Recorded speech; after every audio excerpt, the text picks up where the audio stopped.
अस्सलाम वालेकुम my YouTube family tasty dhaba में खुशामदीद। उम्मीद करती हूँ आप सब ठीक ठाक होंगे। अल्लाह पाक हम सबको बरकतों वाले रिज़्क़ से नवाजें, आमीन सुम्मा आमीन।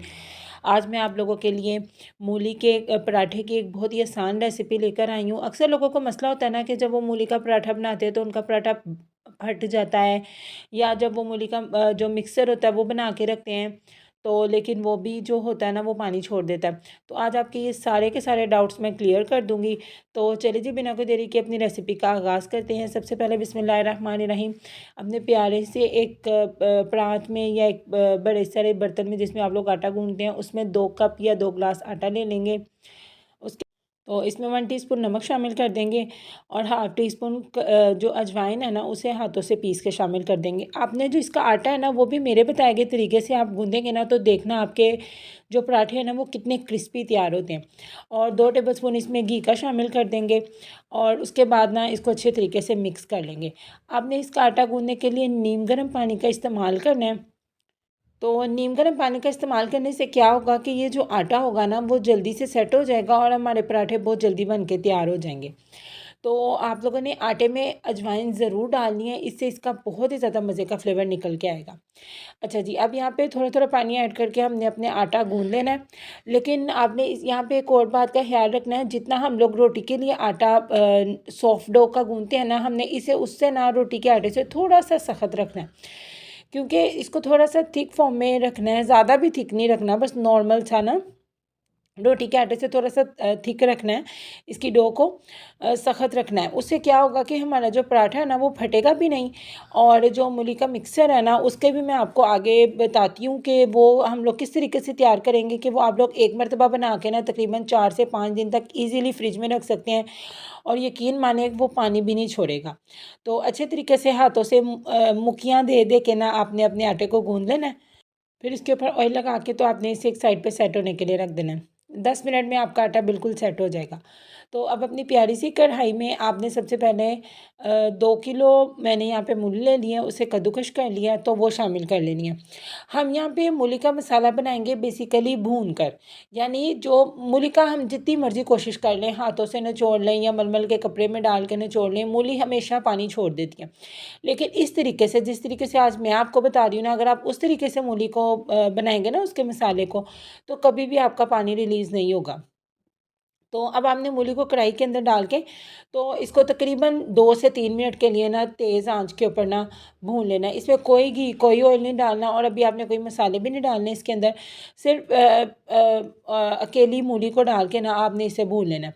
तो जब इसका हाफ़ से ज़्यादा पानी रिलीज़ हो जाएगा फिर हम इसमें स्पाइसेस ऐड करेंगे। स्पाइसेस में यहाँ पे मैं 1 टीस्पून नमक का शामिल किया है और इसके साथ भी 1 टीस्पून और हाफ़ टी स्पून यानी 1.5 टीस्पून लाल मिर्च का पाउडर शामिल कर देंगे। और इसमें आपने हल्दी ज़रूर शामिल करनी है।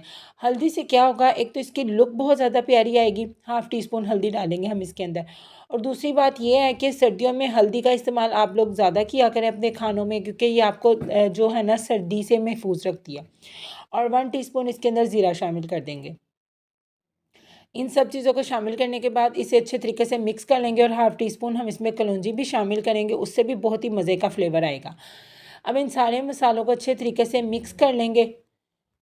आपने अच्छे तरीके से इन्हें मिक्स करना है ताकि जो सारा नमक मिर्च है ना वो मूली में मिक्स हो जाए।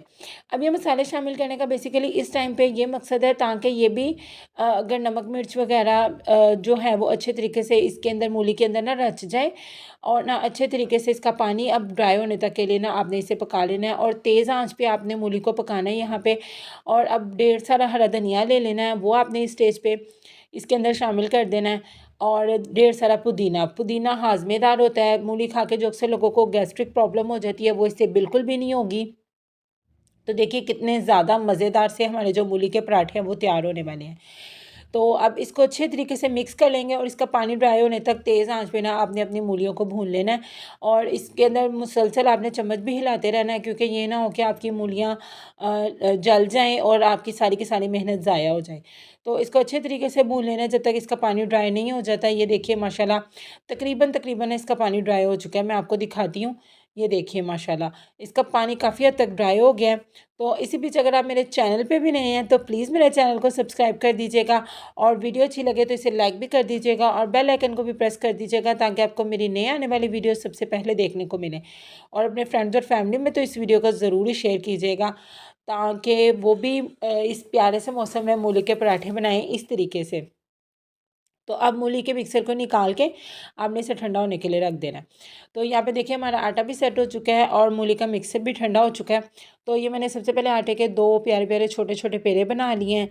तो बेसिकली सबसे पहले तो हम उसी तरीके से मैं आपको बताऊंगी जो तरीका हम लोग बचपन से अपनी मदर्स को देखते आए हैं, यानी पहले एक छोटी सी रोटी प्यारी सी बना लेंगे, फिर एक और रोटी छोटी सी बना के तो उसके ऊपर हम अपना मिक्सर रखेंगे। और अगर आप इस तरीके से मूली को भून के जब इस तरह के पराठे बनाएंगे ना, तो यकीन माने ना आपके पराठे फटेंगे और ना ही जो आपकी मूली है वो पानी छोड़ेगी, यानी पानी रिलीज़ करेगी। इतना मज़े का ये मिक्सर भी बन के तैयार होता है। देखिए माशाल्लाह इसकी लुक भी कितनी ज़्यादा प्यारी लग रही है। और हमने इसमें जो अजवाइन और उसका इस्तेमाल किया ना पुदीने का, वो हमारे इस पराठे को 4 चाँद लगा देंगे।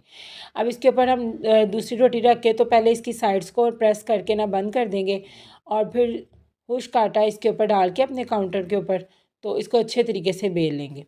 तो बड़े ज़्यादा फ्लफ़ी से और फूले हुए हमारे पराठे तैयार होंगे।